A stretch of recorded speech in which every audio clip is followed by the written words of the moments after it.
very warm welcome to all our participants here to our webinar, which is a big webinar, a big online event, which is about the status of wind power around the world. And it's my great pleasure that we have experts from all the major wind markets who will present now and later today in the second session the status of their home countries, of their home markets. Before we start, and before I would request the President of World Wind Energy Association, Peter Ray, to say a few welcome words, let me give you some technical information. This is a public event, which means that it is not only, the information is not only available here in Zoom, so it's also broadcasted live on YouTube. It's also recorded and later will be made available through the normal social media channels. So if you say something, if you raise your voice, if you also type something in the chat, then be aware that that is accessible in principle for everyone. Let me also request everyone to stay muted until you're requested to speak. For those of you having any questions to the speakers, or even also if you have comments, please use the chat window, the chat function here. And as far as time allows, we will then address the speakers to answer those questions. And if time allows, we may also request the people to speak and address the speaker directly. Yeah, before I hand over, please also let me say thank you to everyone already now at this point of time. Of course, thank you to all our experts, to our members from around the world who contribute now the first-hand information about wind power status around the world. Of course, thank you to also our supporters, in particular German Profec, Profec Ventus, who has been supporting, is a partner of the webinar series and allows us to hold these webinars for free. Please also feel invited, if you like our webinars, you can support us by joining WWEA, by going to our website, and also, of course, those companies who would like to increase their international visibility by becoming a sponsor.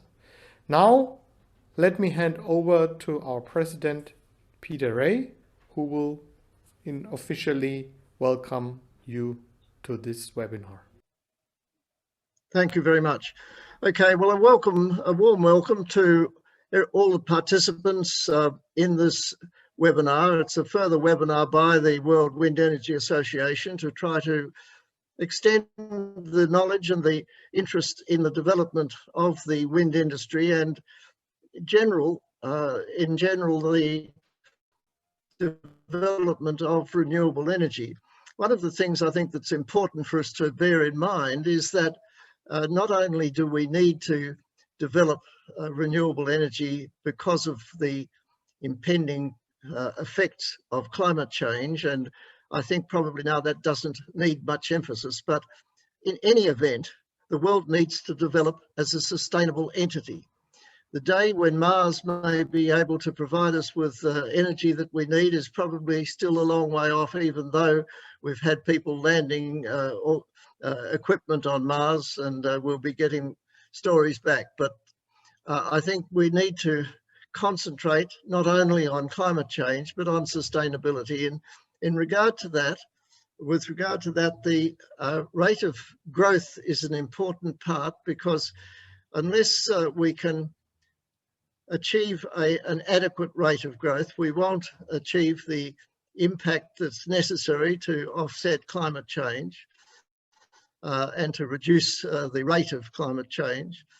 And what we need to do is to ensure that the way in which renewable energy can be developed is financed.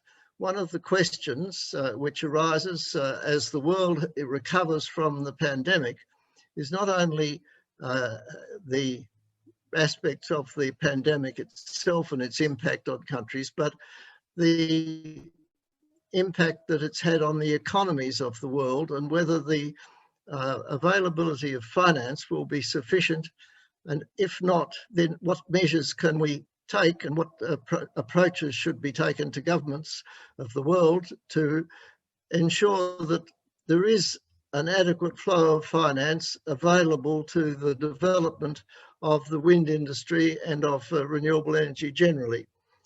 The role of finance is therefore something that I think needs some attention, and perhaps we can discuss that during the webinar. There's also the question of competition. Competition from other renewables, I think we need to go into, because what I think most of us would agree is that we need all of the renewables to achieve the very best results that we need for achieving the 2050 target. And I think that the other renewables will all play their part. Wind, of course, is one of the strongest and one of the most readily developed, but it does need support from other sources, and we'll be discussing no doubt something to do with that. So far as coal and gas and nuclear are concerned, I don't think we need to discuss that in any detail, except to say that it's probably time to consider a little bit about nuclear with the proposals for some of the new types of nuclear equipment, technology to play a part in, and it would be interesting to have any suggestions in relation to that. Of course, basic nuclear is way too expensive to ever be considered to be competitive, and Hinkley Point and some of the other in the UK and some of the others which are way over budget and way over time are proof of the problems of developing nuclear energy at the moment. One of the issues that I think is important is the role in relation to developing countries. How can we assist in the developed countries to ensure that the developing countries are able to play their part in the establishment of renewable energy? They are entitled, of course, to electricity. And the people who live in the developing world need electricity. The question is, how can it be provided? And whose responsibility should it be? Is there more needed by way of an international approach to that issue? Is another question that we might look at today. So in summary, we've got a significant amount of statistics to provide. We've got comments from a number of expert speakers, and that's an important part of what we're doing with the World Wind Energy Association, is bringing speakers together to be heard and to be questioned in relation to their contribution that they can make to some knowledge of the industry and of the world of renewable energy and of energy requirements.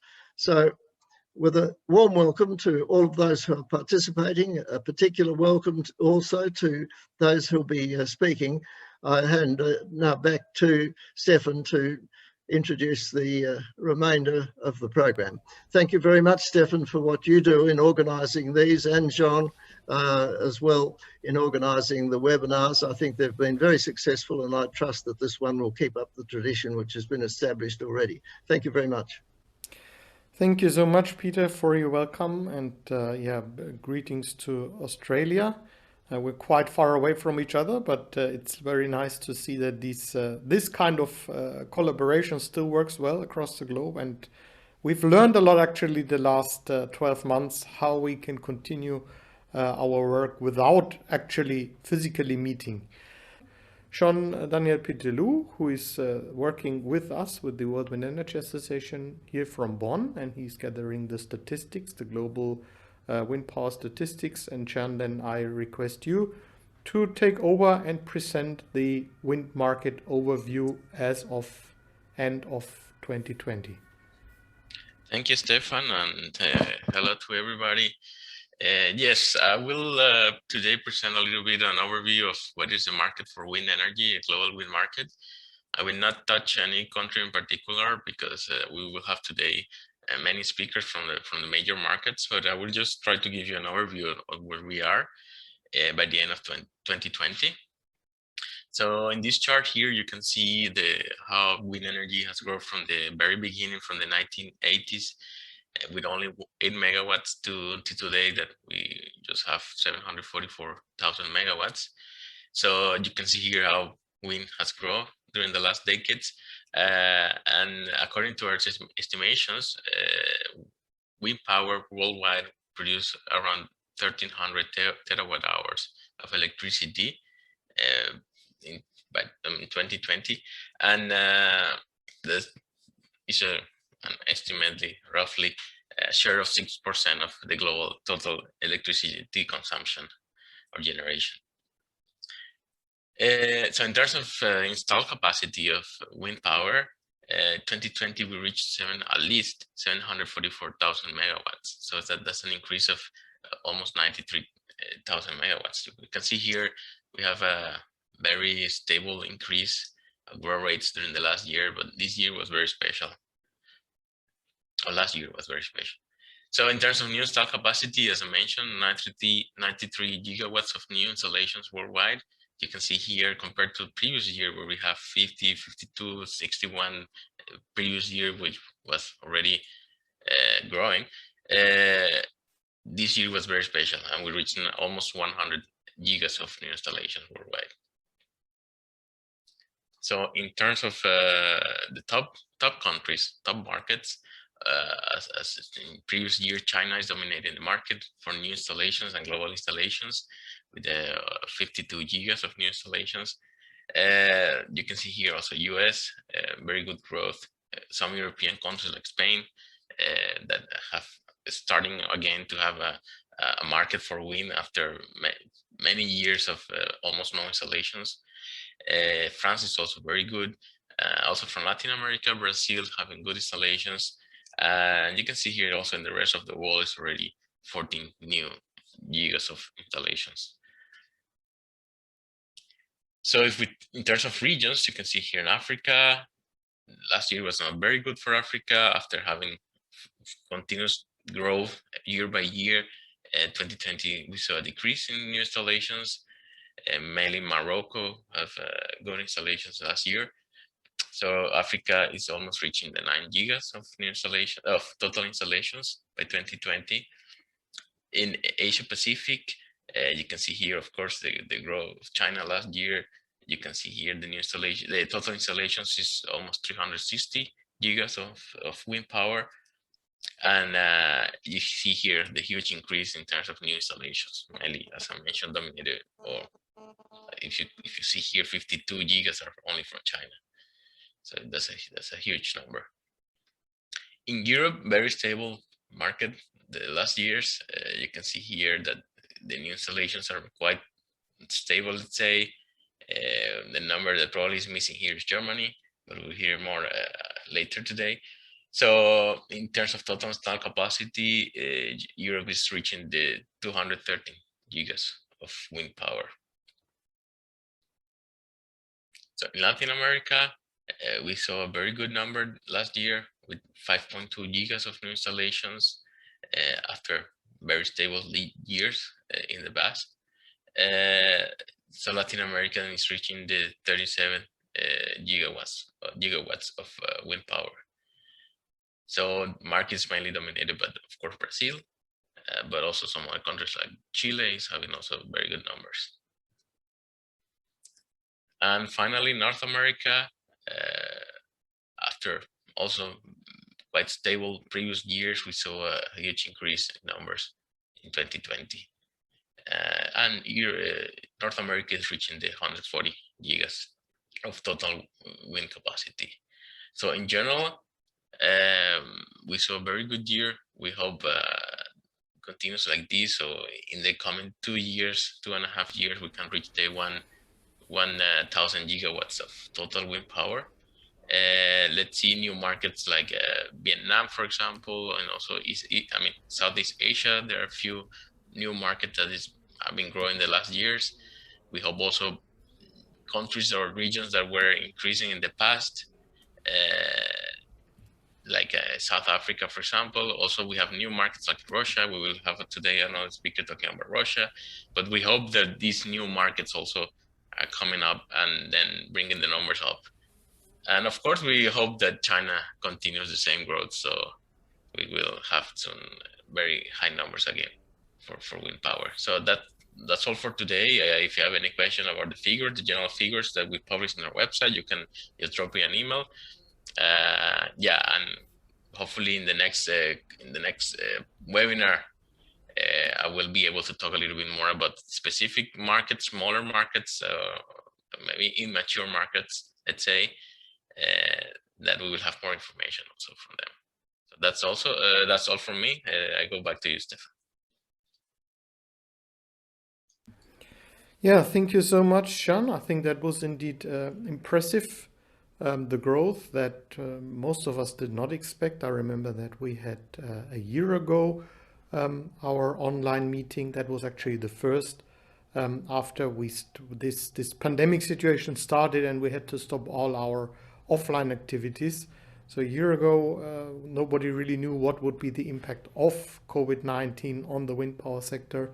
We had a market overview webinar in autumn last year, and at that time still most markets were kind of looked as if there were delays in projects, but mainly due to, of course, the two largest market, China and US. The year 2020 brought a new record in wind power installations, and that is, of course, something that we hope will continue in the years to come.